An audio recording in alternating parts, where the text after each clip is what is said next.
Hello, नमस्कार मंडळी, कसे आहात? स्वागत आहे तुमचं एका नवीन फ्रेश व्हिडिओमध्ये. आज असणार आहे कुकिंग ब्लॉग आणि इन्स्टंट अशी एका कुकरमध्ये एका शिट्टीमध्ये अगदी कमी साहित्यात होणारी चटकदार अशी मस्त तोंडाला चव आणणारी वाटाणा बटाट्याची क्विक अशी भाजी कशी करायची ते मी आज तुमच्यासोबत शेअर करणार आहे. त्यासोबतच गरमागरम ज्वारीची भाकरी, त्यावर तूप, असा मस्त असा आजचा मेनू असणार आहे. तर चला, अगदी कमी साहित्य लागतं आणि कोणीही ही भाजी बनवू शकतं. इतकी सोपी रेसिपी आहे, अगदी कोणीही. तर चला पटापट आपण रेसिपीला सुरुवात करूया. तर सगळ्यात पहिल्यांदा मी भाजी बनवून घेते आहे. तर त्यासाठी मी घेतलेला आहे 1 टोमॅटो, 1 कांदा, कोथिंबीर, बटाटे, वाटाणा, कढीपत्ता. तर सगळ्यात पहिल्यांदा कांदा आणि टोमॅटो मी बारीक कट करून घेतला. त्यानंतर बटाट्याची सालं काढली, बटाटेही छान कट करून घेतले. त्याच्यानंतर घेतला थोडा कढीपत्ता आणि वाटाणे मी ऑलरेडी सोललेले होते, तर वाटाणे तुमच्या आवडीनुसार कमी जास्त तुम्ही घालू शकता. त्यानंतर कुकरमध्ये मी टाकलेला आहे 2 चमचे तेल. त्याच्यानंतर हिंग, जिरं, मोहरी, छान मोहरी तडतडल्यानंतर त्याच्यात घातला कढीपत्ता, कांदा आपल्याला छान ब्राऊन होईस्तोवर परतवायचा आहे. तर आता वाटाण्याचा सीझन आहे, तर तुम्ही वाटाण्याच्या भरपूर रेसिपी नक्कीच करा, कारण की फ्रेश वाटाणा येतो विंटरमध्येच. अदरवाईज फ्रोझन वाटाणा तर वर्षभरच मिळत असतो, पण हा वाटाणाची टेस्ट ही खरंच मस्त लागते आणि ही रेसिपी तुम्ही नक्कीच करून बघा.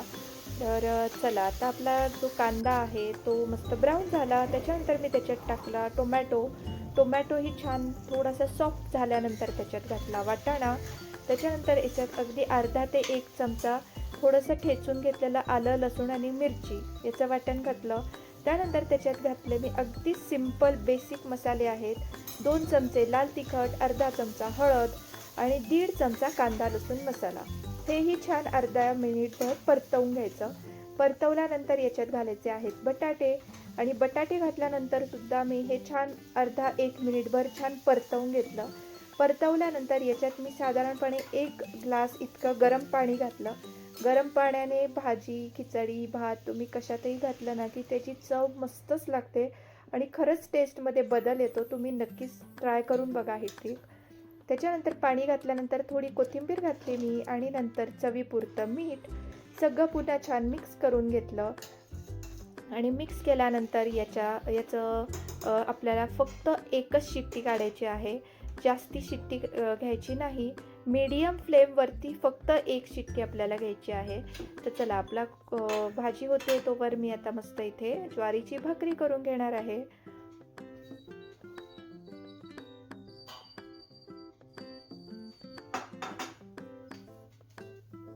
तर मस्त थोडंसं पाणी घातलेलं आहे आणि भाकरी करताना मस्त पीठ छान मळल्यानंतर भाकरी अगदी सॉफ्ट होते मस्त आणि छान फुगते पण.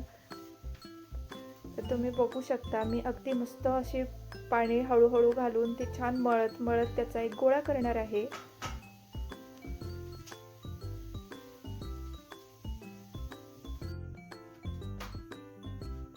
तर छान मळून घेतल्यानंतर मी त्याचा एक गोळा बनवला.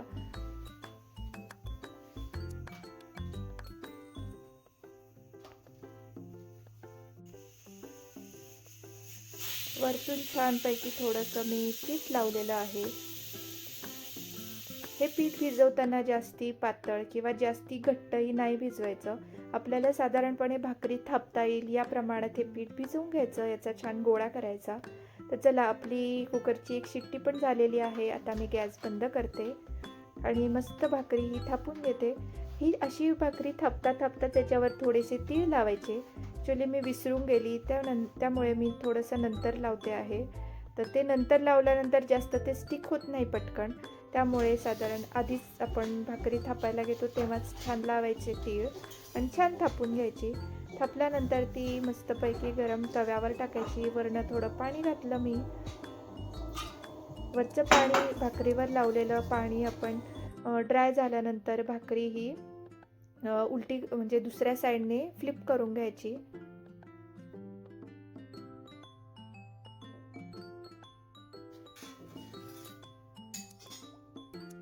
तर दोन्ही साईडने भाकरी ही मी मस्तपैकी भाजून घेणार आहे अगदी तिचं वरचं कव्हर असे तिचे 2 लेयर तयार होतात भाकरीचे. एकदम मस्त अशी भाकरी होते. तर मस्त घरगुती अगदी महाराष्ट्रीयन असा आपला आजचा मेनू तयार झालेला आहे. त्यासोबतच मी थोडंसं सलाडही एका साईडला कट करत होती. तर सलाडही आपला रेडी झालेला आहे आणि तुम्ही भाजी बघू शकता. एकदम मस्त अशी बघता क्षणी खाण्याची इच्छा होईल अशी चटकदार आपली भाजी झालेली आहे. आणि वरनं मस्त मी कोथिंबीरने ती गार्निश केली. आणि खरंच ही भाजी खरंच खूप टेस्टी लागते आणि कोणीही बनवू शकेल, इतकी सोपी आहे. तर आपण जे पाणी घातलं होतं त्याची कन्सिस्टन्सी मी एकदा बघून घेतली.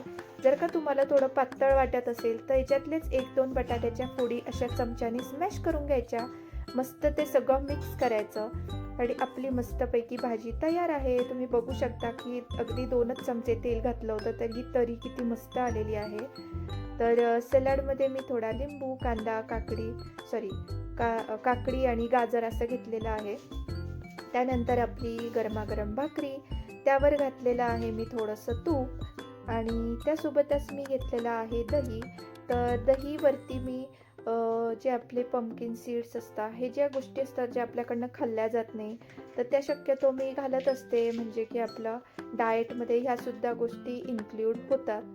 तर असा आमचा आजचा मेनू तयार आहे. तुम्हाला आजची रेसिपी आणि आजचा मेनू कसा वाटला मला नक्कीच कळवा आणि आवडला असेल तर नक्कीच एक लाईक करा, शेअर करा, चॅनलला सबस्क्राईब करा. भेटूया आपण नवीन एका फ्रेश व्हिडिओमध्ये. तोपर्यंत बाय. थँक्यू.